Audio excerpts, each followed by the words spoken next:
All right, Bill, thank you. Well, the landscape of computer science, it's really dramatically changed since Nextech launched nearly 5 years ago. At that time, there was confusion around what computer science actually was. And in fact, 5 years ago, only about 18% or so of Indiana schools offered computer science courses. That's changing in a big way. In our Eye on Education segment this week, I'm pleased to welcome back to the show Nextech President Karen Jung to talk about how the conversation and legislative attention has changed the way computer science is viewed in Indiana. And Karen, welcome to the program. Thank you. Thanks for having me back. As I mentioned, Nextech, describe Nextech, because you found next year would be your 5th anniversary. Really an outgrowth from a philanthropic standpoint from the ExactTarget sale to Salesforce. Talk about that whole process. Yes, so back in 2014, after the acquisition closed, ExactTarget had at the time a foundation making charitable contributions in the community in a number of different areas.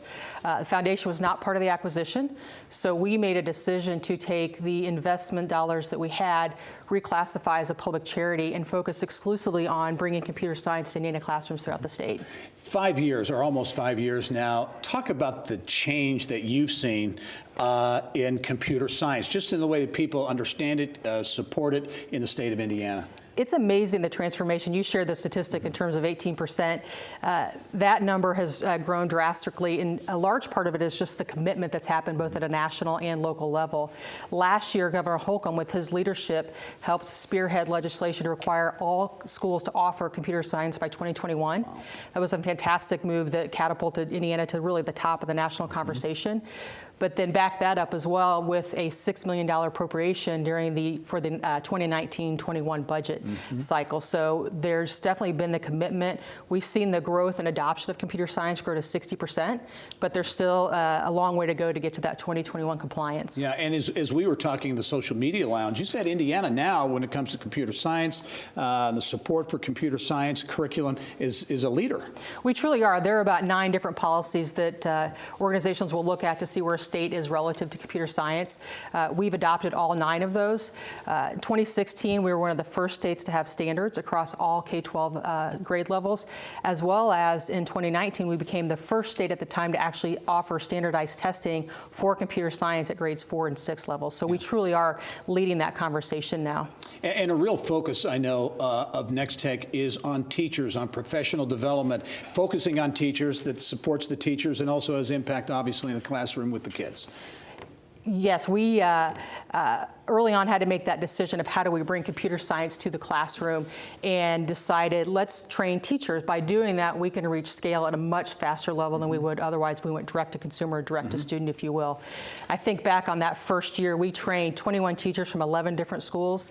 In 2018-19 academic year, it was close to 1,600 teachers from about 430 different schools, and really from all across the state. Yeah, amazing growth. As you look, I know you had a couple of big announcements too last week as we're getting ready to head into 2020. Talk about those announcements and how that will impact the organization. As we think about continuing to meet teachers in schools where they are with the implementation of computer science, we have made an investment, a decision to have our first residential professional development program next summer, where we're hoping to bring together at least 200 high school teachers from across the state, not only to learn a specific curriculum they can take back to the classroom, but to really foster that community. Many of these teachers are on an island, truly might be the only person in their school or even district teaching computer science. So we made that announcement last week and excited to bring that to fruition. We've also continually looking how we can better engage students where it makes sense, and so we announced a statewide CS for Good competition.